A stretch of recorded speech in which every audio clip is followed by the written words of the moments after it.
মুখে মুখে আমরা ঢাকা না দিল্লি বললেও দিন শেষে দিল্লির কাছে আমাদের এক ধরনের গোলামি প্রত্যেকটা সরকারকে প্রকাশ্যে গোপনে পরিমাণ হয়তো কম আর বেশি করতে হয়। কেন? কারণ তারা ক্যাপাবল, আমরা ক্যাপাবল না। স্বাধীনতার পর এতটা বছরেও আমরা ক্যাপাবল হয়ে নেই, যার কারণে অন্যের কাছ থেকে যখন আমাকে নিয়ে চলতে হবে তার সিস্টেমটা আমাকে মানতে হবে। এই মুহূর্তে ভারত সরকার যেই সিদ্ধান্ত নিচ্ছে, এই সিদ্ধান্তে বাংলাদেশের জনগণ, আমি আপনি দুদিন পরে খেপে যাব। আর এই খেপানোর ফলে দুইটা রিয়েকশন হইতে পারে। একটা হচ্ছে সরকার কোনো মেগা প্রজেক্ট হাতে নিতে পারে, অথবা মাঝপথে একটা আন্দোলন হইতে পারে। আর পলিটিক্যাল পয়েন্ট অফ ভিউতে সরকারে যিনি থাকেন, বিরোধী দলগুলোর কাজ হচ্ছে যদি কোনো ইস্যু আসে ওই ইস্যুটাকে নিয়ে সরকার পতনের নানান প্ল্যান, পরিকল্পনা, হোয়াট এভার ব্লা ব্লা করা। কেন হঠাৎ করে আসলে এমন মন্তব্য? বাংলাদেশে এই মুহূর্তে বিদ্যুতের একটা বড় সড়ো ক্রাইসিস চলছে। এর মাঝখানে আমাদের বাংলাদেশের বিদ্যুতের চাহিদার একটা বড় অংশের যোগান দিচ্ছে ভারতের আদানি কোম্পানি। এছাড়াও সম্ভবত ভারত থেকে আমরা অন্যভাবে বিদ্যুৎ আনি কিনা আমি জানি না। তবে বাংলাদেশের এই ক্রান্তিকালে যেই সিদ্ধান্ত ভারত সরকার নিয়েছে, এটা বিএনপি সরকারকে ডিস্টারবেন্স করবে। ক্ষমতায় আওয়ামী লীগ তাহলে কি করতো না? না করতো। যদি এরকম সিদ্ধান্ত নিত, এটা আওয়ামী লীগ সরকারকে ডিস্টারবেন্স করতো। আসলে ঘটনা কি? ভারত থেকে বিদ্যুৎ আমদানির ক্ষেত্রে গ্রিড পরিচালনা এবং বিদ্যুৎ লেনদেনের হিসাব নিকাশ নিষ্পত্তির জন্য বাংলাদেশের উপর নতুন করে আরো একবার সেটেলমেন্ট নোডাল এজেন্সি যে চার্জ আসে সেটাকে আবার আরোপ করতে যাচ্ছে। এর ফলে প্রতি ইউনিট বিদ্যুতের দাম আপনার বেড়ে যাবে 5 পয়সা। আপনি ভাববেন যে 5 পয়সা কোনটা? ভারতীয় রুপি, বাংলা টাকায় আবার দেখা গেছে যে এটা হয়তো 10 পয়সা হয়ে যেতে পারে। এখন প্রতি ইউনিটে, এখন আমরা মাসে কত ইউনিট খরচ করি, এটা রাষ্ট্র কিনবে। রাষ্ট্রের উপর এটা যখন আসবে, এইটা আবার আমাদের যে জাতীয় বিদ্যুৎ বিতরণ কেন্দ্র এমনি সেমনি সবকিছু মিলাইয়া, তো এটা হবে কি যে আপনার আমরা ভোক্তা পর্যায়ে এটা কিন্তু আরো কয়েক গুণ বৃদ্ধি পেয়ে যাবে। এমনিতে কিন্তু বিদ্যুতের দাম কয়েকদিন আগে সম্ভবত একবার উন্নীত করা হয়েছে। সো মানুষ আসলে গত 2 মাস যে পরিমাণ কারেন্ট বিল আসছে উল্টাপাল্টা, এগুলো নিয়ে কিন্তু একটা ক্ষোভ মানুষের অন্তরে জমা আছে। বিএনপি করলেও ক্ষোভ আছে, আওয়ামী লীগ করলেও ক্ষোভ আছে। অর্থাৎ কারণ যেই বিদ্যুতের ভোক্তা বা ব্যবহারকারী, সেই কিন্তু এটা নিয়ে এই মুহূর্তে তার ভিতরে একটা ক্ষোভ আছে। কিন্তু দল করার কারণে আওয়ামী লীগ সরকারের সময় যখন ধরেন সরকার তেলের দাম বাড়াইতো, বিদ্যুতের দাম বাড়াইতো, তো যারা আওয়ামী লীগের ফ্যান ফলোয়ার আছে, সাপোর্টার আছে, এরা সবগুলা চুপ থাকতো। বিএনপি জামাত ঝাঁপাইয়া পড়তো। এখন আবার বিএনপি চুপচাপ থাকলেও আওয়ামী লীগ জামাত তারা এটা নিয়ে নাড়াচাড়া করছে। বিদ্যুতের মূল দাম থেকে আলাদা হিসাবে যুক্ত হবে এই SNA চার্জটা। গ্রিড পরিচালনা, শিডিউলিং, মিটারিং, বিদ্যুতের হিসাব নিকাশ এবং আন্তঃসীমান্ত বিদ্যুৎ লেনদেন নিষ্পত্তির ব্যয় মেটাতে এই চার্জটা ভারত সরকার আপনার প্রযোজ্য করছে। এখনটা দিবে কে? ভোক্তা পর্যায়ে আমি, আপনি, আমরা। এ বিষয়ে ভারতের রাষ্ট্রীয় বিদ্যুৎ বাণিজ্য প্রতিষ্ঠান যে আছে NTPC, বিদ্যুৎ বাপার নিগম লিমিটেড এবং বাংলাদেশ বিদ্যুৎ উন্নয়ন বোর্ডের মধ্যে একটা চুক্তি সই করার উদ্যোগ নেওয়া হয়েছে।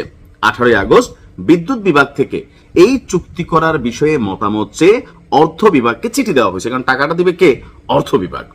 অর্থ বিভাগের একজন কর্মকর্তার নাম প্রকাশ না করার শর্তে বলছেন যে ভারত শুরুতে প্রতি ইউনিট বিদ্যুতে 1 ভারতীয় পয়সা হারে, অর্থাৎ 1 পয়সা হারে এই চার্জ দাবি করছিল।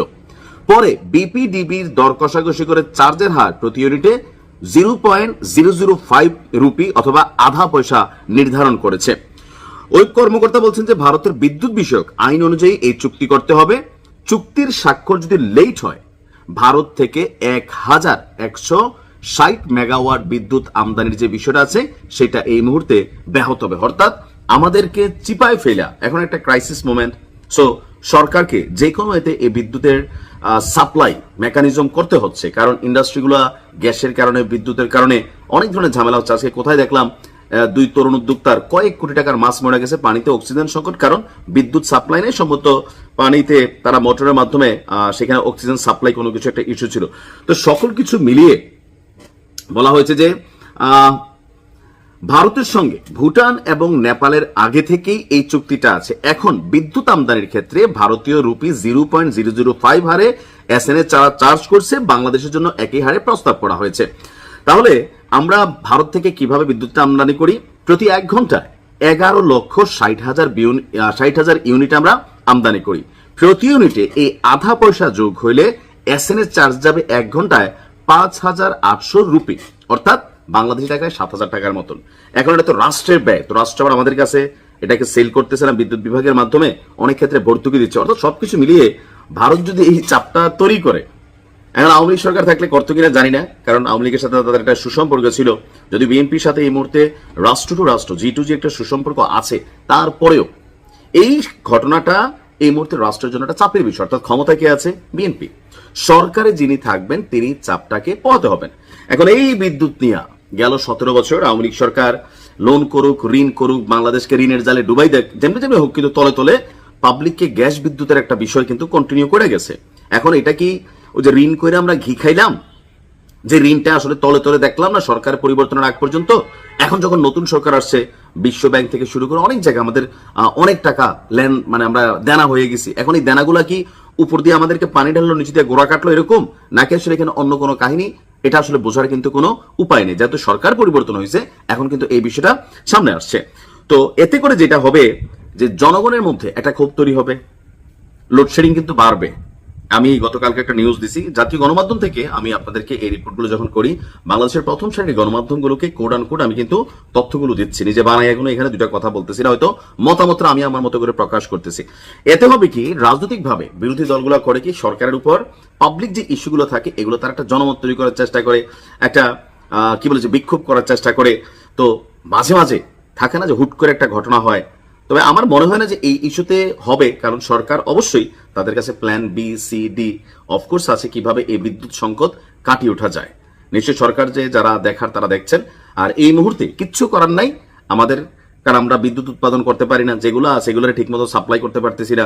এখন আমাদের দরকার মেগা কোনো একটা প্রজেক্ট হাতে নেওয়া, যেন বাংলাদেশ নিজে, যে ভারত নিজেরা বিদ্যুৎ উৎপাদন করে মানুষের কাছে বেচে, তো আমরা অন্তত বেচা বাদ দিই, নিজেরা যেন ব্যবহার করতে পারি। উন্নত বিশ্বগুলোতে আপনি দেখবেন নানানভাবে বিদ্যুৎ উৎপাদন হয়, তৈরি হয়, প্রযুক্তি অনেক দূর চলে গেছে, সোলার, মহাকাশ থেকে পর্যন্ত এখন কত কানেক্টিভিটি চলে আসছে। বাংলাদেশকেও আগামী দিনের এই বিদ্যুৎ সংকট মোকাবেলা করতে হলে এখন থেকে সুদূর প্রসারী চিন্তা নিতে হবে বা কর্ম হাতে নিতে হবে। ভালো থাকুন, আসসালামু আলাইকুম।